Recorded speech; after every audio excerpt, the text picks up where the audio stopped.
انتہائی واجب الاحترام بزرگوں اور عزیز دینی بھائیوں،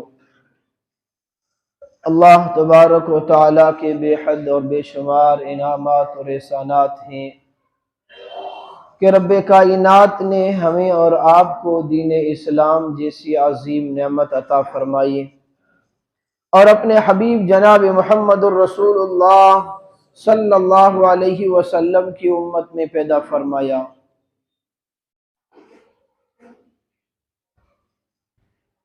گزشتہ سے پہلے والے جمعہ میں قرآن کریم کی یہی آیتیں پڑھی گئی جو آج پڑھی گئی، جس میں اللہ تبارک و تعالی نے شراب کی حرمت کو ذکر فرمایا ہے۔ اس جمعہ میں ہم نے شراب کی حرمت کا تفصیلی ذکر سنا کہ شراب عرب کے معاشرے میں کتنی ان کو پسند تھی اور کس طریقے سے وہ لوگ شراب میں ڈوبے ہوئے تھے،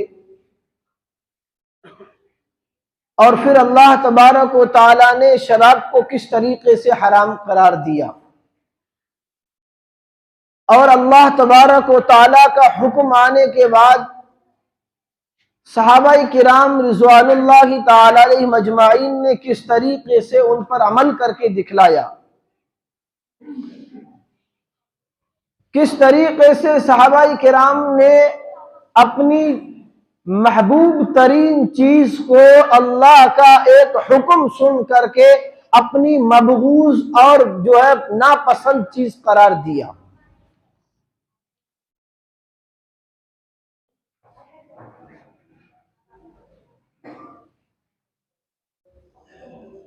شراب جو اسلام نے جس کو حرام قرار دیا، آج مسلم معاشرے میں امت مسلمہ کے نوجوان اس شراب کی طرف پھر سے بڑھ رہے ہیں۔ اگر ہم مسلم معاشرے کا جائزہ لیں تو شراب ہمارے معاشرے میں عام ہوتی جا رہی ہے۔ ایک ایمان والا ہو کر کے، اللہ کا بندہ اور اللہ کی تابع داری کا اقرار کرنے والا ہو کر کے، محمد الرسول اللہ صلی اللہ علیہ وسلم کا نام لینے والا اور آپ کا امتی کہلانے والا، ایک طرف تو ہم یہ امید کرتے ہیں اور یہ دعویٰ کرتے ہیں کہ قیامت کے دن میدان محشر کی سرگرمیوں میں جہاں انسان نفسا نفسی کے عالم میں ہوگا اور پریشان ہوگا، جہاں کوئی کسی کا سہارا بننے کے لیے تیار نہیں ہوگا، اگر ہمیں کہیں سے سہارا نظر آتا ہے، اگر ہمیں کہیں سے امید نظر آتی ہے تو وہ ہمارے اور آپ کے آقا جناب محمد الرسول اللہ صلی اللہ علیہ وسلم کی شفاعت کا سہارا ہے۔ ایک گنہگار امتی یہ امید لگائے بیٹھا ہے کہ کل قیامت کے دن جب میں اپنی بدعمالیوں کی بنا پر پکڑا جاؤں گا تو مجھے محمد الرسول اللہ کی شفاعت کام آئے گی۔ اللہ کے محبوب کی شفاعت کی امید لگانے والا مسلمان کس طریقے سے اس چیز کو اپنے اندر اتارنے کی کوشش کرتا ہے جس کو نبی کریم صلی اللہ علیہ وسلم کی شریعت نے حرام قرار دیا۔ ہر نشہ آور چیز، چاہے اس کا نام کوئی بھی لیا جائے اور کوئی بھی نام رکھ لیا جائے، ایسی چیز جس کو استعمال کرنے سے انسان کے اندر نشہ پیدا ہوتا ہے، اسلام میں ایسی چیز کو حرام قرار دیا گیا ہے۔ چاہے اس زمانے میں اس چیز کا نام کچھ بھی لے لیا جائے۔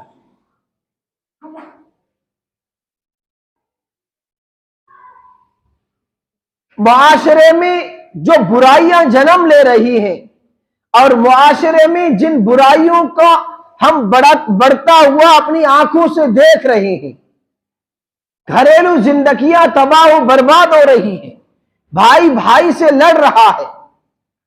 ان تمام برائیوں کے پیچھے جو سب سے بڑی برائی ہے وہ شراب کا عام ہونا ہے۔ اس لیے کہ نبی کریم صلی اللہ علیہ وسلم نے اس کو ام الفواحش قرار دیا۔ شراب کے بارے میں نبی کریم صلی اللہ علیہ وسلم نے فرمایا ام الفواحش ہے، تمام برائیوں کا سرچشمہ ہے شراب، تمام برائیوں کی جڑ ہے شراب۔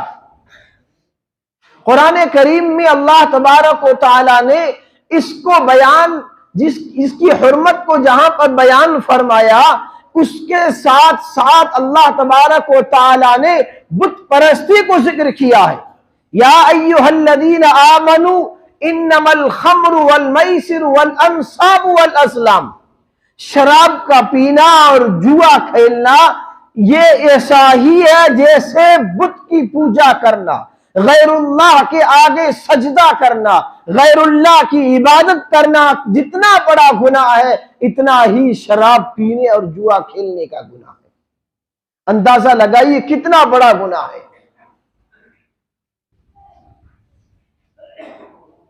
ایک حدیث میں نبی کریم صلی اللہ علیہ وسلم نے ارشاد فرمایا شراب کا پینے والا ایسا ہے جیسے بت کی عبادت کرنے والا، کعابد الوثن۔ اللہ کے رسول نے ارشاد فرمایا کہ شراب کا پینے والا ایسا ہے جیسے بت کی عبادت کرنے والا بندہ ہے۔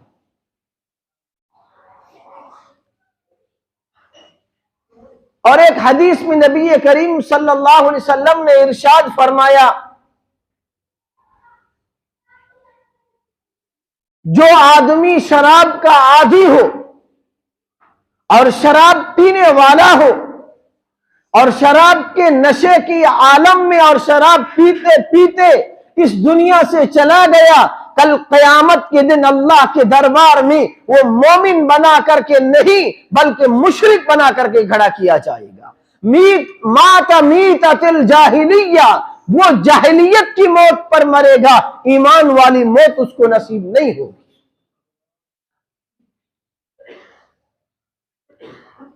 اندازہ لگائیے جو لوگ شراب کی لت میں پڑے ہوئے ہیں، شراب کے عادی بنے ہوئے ہیں، مسلمان کا عقیدہ یہ ہے کہ موت ایک ایسی اٹل حقیقت ہے جس کا آنے کا وقت کوئی متعین نہیں، نہ معلوم کب اس دنیا سے چلے جائیں۔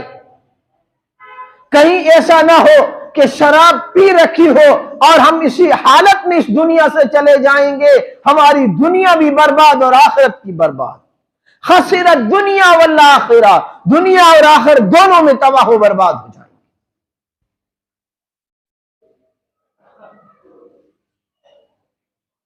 اور شراب کے بارے میں اللہ تبارک و تعالیٰ نے اس کے نقصانات کو بیان فرماتے ہی فرمایا کہ انما یرید الشیطان، پہلے تو یوں فرمایا کہ یہ رجس ہے، رجس من عمل الشیطان، یہ ناپاک ہے اور گندگی ہے اور یہ شیطانی اعمال میں سے ہے، انسانی اعمال میں سے نہیں ہے، یہ شیطانی اعمال میں سے۔ صرف اسلام نہیں، کوئی بھی مذہب اور کوئی بھی دھرم اس شراب کو اچھی چیز قرار نہیں دیتا ہے۔ اللہ تبارک و تعالیٰ فرما رہے ہیں کہ شیطان یہ چاہتا ہے کہ شراب کے ذریعے سے اور جوا کے ذریعے سے تمہارے درمیان دشمنیاں اور عداوتیں پیدا کرے۔ کس طریقے سے؟ اس لیے کہ جب آدمی شراب پیتا ہے اور نشہ کرتا ہے تو اس کی عقل کام کرنا چھوڑ دیتی ہے، انسان کو اچھے اور برے کی تمیز ختم ہو جاتی ہے، چاہے کتنا بڑا آدمی کیوں نہ ہو، لیکن جب نشہ کر لیتا ہے تو اس شراب کو عربی میں خمر کہا جاتا ہے۔ خمر کے اصل معنی آتے ہیں چھپانے کے۔ شراب کو خمر اس لیے کہا جاتا ہے کہ خمر کے معنی آتے ہی چھپانے کے. جب انسان خمر پی لیتا ہے، شراب پی لیتا ہے، تو اس کی عقل پر پردہ پڑ جاتا ہے، اس کو غلط اور صحیح کی تمیز ختم ہو جاتی ہے، اس کو اپنے اور پرائے کی تمیز ختم ہو جاتی ہے. شراب پی کر کے آئے گا، گھر میں آ کر کے ماں کو بھی گالی دے گا، بہن سے بھی لڑے گا، بیوی کو مارے گا، کبھی پڑوسیوں کے سامنے گالی دے گا، کبھی ان سے لڑائی کرے گا. پھر یہ ایک لڑائی کا سرچشمہ بنے گا. اس لیے نبی کریم صلی اللہ علیہ وسلم نے فرمایا کہ ام الفواحش، یعنی تمام برائیوں کی کنجی اور تمام برائیوں کا سرچشمہ ہے شراب پینا. اور اکبر الکبائر، بڑے بڑے گناہوں میں سے ایک گناہ شراب پینا بھی ہے.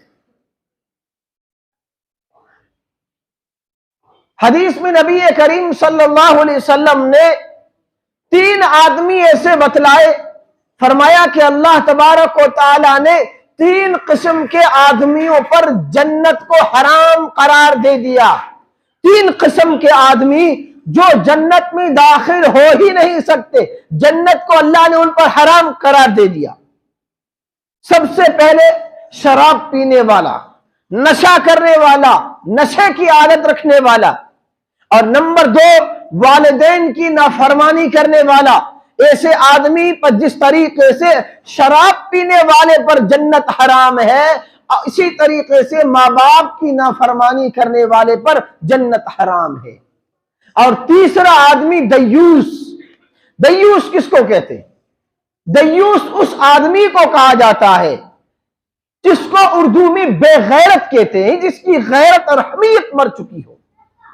دیوس ایسے آدمی کو کہتے ہیں جس کے سامنے برائی ہو رہی ہو، یعنی اپنے گھر میں برائی کو دیکھ رہا ہے اور اپنے گھر میں گناہ ہوتے ہوئے دیکھ رہا ہے، پھر اس کے باوجود بھی اس پر جو ہے ایکشن نہیں لیتا ہے اور اس کو ختم کرنے کی اور اس کو روک تھام کی کوشش نہیں کرتا ہے، اور جو ہے نظریں چرا کر کے نکل جاتا ہے. اس کو پتا ہے کہ میرے گھر میں جو ہے فلاں برائی ہو رہی ہے، میرے گھر میں فلاں گناہ کھلے عام ہو رہا ہے، لوگوں کو پتا ہے کہ اس کے گھر میں گناہ ہو رہا ہے، اور اس خود کو بھی پتا ہے، اور جو ہے چپ چاپ بیٹا ہے اور اس پر جو ہے خاموشی اختیار کیے ہوئے شریعت نے اس کو دیوس قرار دیا ہے. یہ بے غیرت انسان ہے کہ اس کے گھر میں جو ہے گناہ ہو رہا ہے اور وہ خاموش بیٹا ہے، لب سل کر کے بیٹا ہے. اللہ نے فرمایا ایسے دیوس اور بے غیرت پر اللہ نے جنت کو حرام قرار دے دیا ہے، یہ کبھی جنت میں داخل نہیں ہو سکتا ہے. ظاہری بات ہے جب جنت میں داخلہ حرام ہو گیا تو اب دوسرا ٹھکانہ کون سا ہے؟ وہاں تو 2 ہی ٹھکانے ہیں، جنت یا جہنم. اس لیے میرے بھائی یہ بہت بڑی برائی ہے. اللہ کے رسول علیہ السلام نے ایک حدیث میں یوں فرمایا، میں نے خطبہ میں وہ حدیث بھی پڑھی. اللہ کے رسول صلی اللہ علیہ وسلم نے فرمایا ان الخمر ام الخبائث واکبر الکبائر، شراب تمام برائیوں کا سرچشمہ ہے اور اکبر الکبائر یعنی گناہ، بڑے بڑے گناہوں میں سے بھی بڑا گناہ ہے شراب پینا. اور آگے اللہ کے رسول نے کیا فرمایا؟ من شرب الخمر ترک الصلاۃ، جو آدمی شراب پی لیتا ہے، شراب کا عادی ہو جاتا ہے، وہ نماز کو ضائع کر دیتا ہے. اور پھر اس سے بڑھ کر کے اللہ کے رسول نے آگے فرمایا جس آدمی نے شراب پی لی وہ اتنا گر جاتا ہے، اتنی حد تک وہ انسان گر جاتا ہے، اتنا بے غیرت ہو جاتا ہے. کیوں؟ اس لیے کہ اس کی عقل کام کرنا چھوڑ دیتی ہے، اچھے اور برے کی تمیز اس کو ختم ہو جاتی ہے. فرمایا کہ شراب پینے والا جب شراب پی لیتا ہے، اللہ کے رسول نے فرمایا اتنا اس سے خطرہ ہے، اتنا وہ گھٹیا انسان ہو جاتا ہے. فرمایا وقع علی امہ وعمتہ وخالتہ، اس آدمی کا کوئی اعتبار نہیں ہے. یہ انسان اپنی ماں سے زنا بھی کر سکتا ہے، اپنی سگی پھوپھی سے زنا کر سکتا ہے اور اپنی سگی خالہ سے بھی زنا کر سکتا ہے. اتنا بڑا بھیانک جو ہے یہ شراب کی عادت اور شراب کی لت ہے کہ انسان شراب پینے کے بعد اپنی ماں سے زنا کرنے پر آمادہ ہو جاتا ہے. اندازہ لگائیے اس سے بڑی برائی کیا ہو سکتی ہے کہ انسان اپنی ماں کے ساتھ مکالمہ کرے. اور یہ ام الفواحش کیسے ہے؟ اس تناظر میں ایک واقعہ ذکر کیا گیا، روایات میں آتا ہے کہ بنی اسرائیل میں ایک آدمی تھا، عبادت گزار، زاہد، راہب اس وقت ان لوگوں کو کہا جاتا تھا جو ساری دنیا سے کٹ کر کے اپنی ایک جو ہے بستی سے اور جو ہے شہر سے دور اپنی ایک کٹیا بنا لیتے تھے اور اس کے اندر وہ عبادت کیا کرتے تھے۔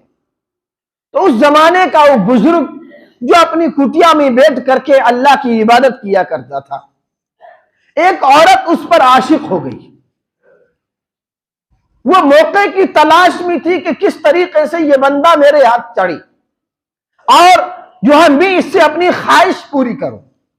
اور چونکہ اللہ کا نیک بندہ تھا، راہب تھا، اسے دنیا سے کسی کو کوئی مطلب نہیں تھا۔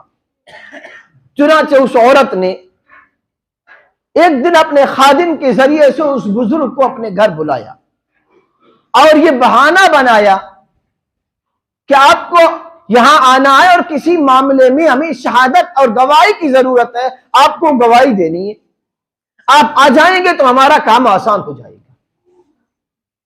چنانچہ وہ بزرگ اس گھر میں آئے۔ اس عورت نے پہلے سے پورا سیٹ اپ کر رکھا تھا۔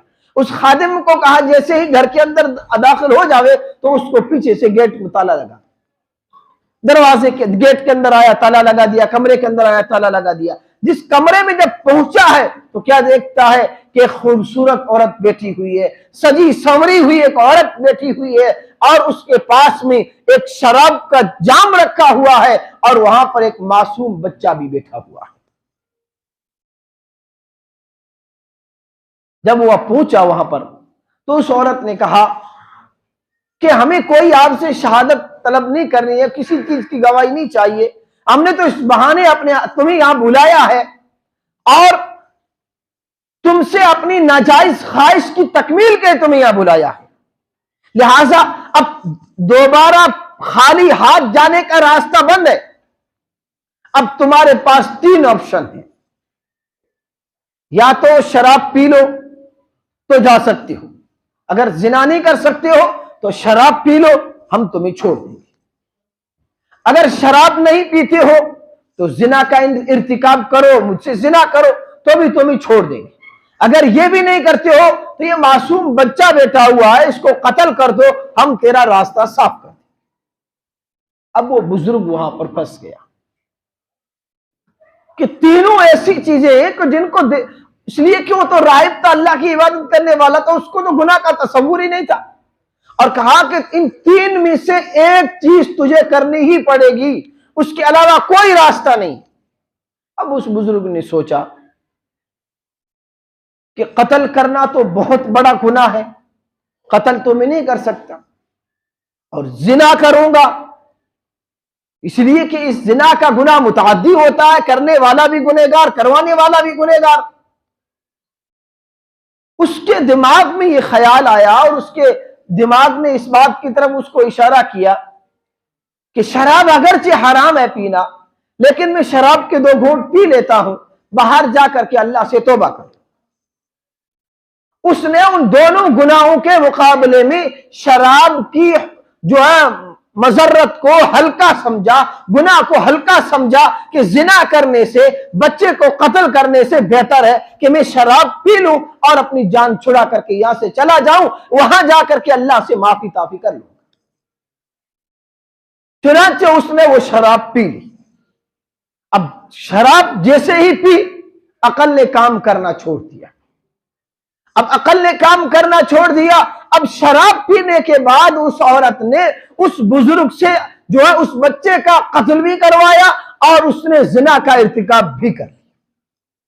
شراب پینے کے بعد زنا بھی کیا اور بچے کو بھی قتل کر دیا، اور اس کو احساس تک نہیں ہوا کہ میں نے تینوں اتنے بڑے بڑے گناہ کر دیے ہیں۔ کیوں؟ اس لیے کہ اللہ کے رسول نے فرمایا کہ شراب ام الفواحش ہے، تمام برائیوں کا سر چشمہ ہے۔ شراب پینے کے بعد آدمی کچھ بھی گناہ کر سکتا ہے، اس کی کوئی گارنٹی نہیں ہے، اس لیے کہ یہ تمام برائیوں کا سر چشمہ ہے۔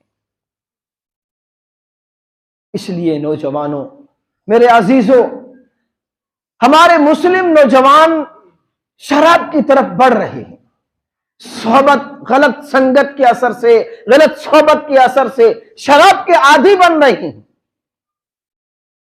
اور شراب پینے والے کے بارے میں اللہ کے رسول صلی اللہ علیہ وسلم نے بڑی سخت وعید ارشاد فرمائی ہے۔ حدیث میں نبی کریم علیہ الصلوۃ والسلام نے فرمایا، جو آدمی شراب پیے گا، شراب کا عادی ہوگا، جب قیامت میں آئے گا اللہ تبارک و تعالی اس کو شراب کے بدلے میں ایک غوطہ نامی نہر ہے، اس نہر کا اللہ تبارک و تعالی اس نہر سے اس کو پلائے گی۔ صحابہ کرام کی مجلس لگی ہوئی تھی، اللہ کے رسول صلی اللہ علیہ وسلم نے جب یہ بات ارشاد فرمائی تو ایک صحابی نے پوچھا، اللہ کے رسول یہ نہر غوطہ کیا چیز ہے؟ اندازہ لگائیے اس شراب کی حرمت اور اس کے عذاب کا کتنی بھیانک اللہ کے رسول علیہ الصلوۃ والسلام نے چیز ارشاد فرمائی۔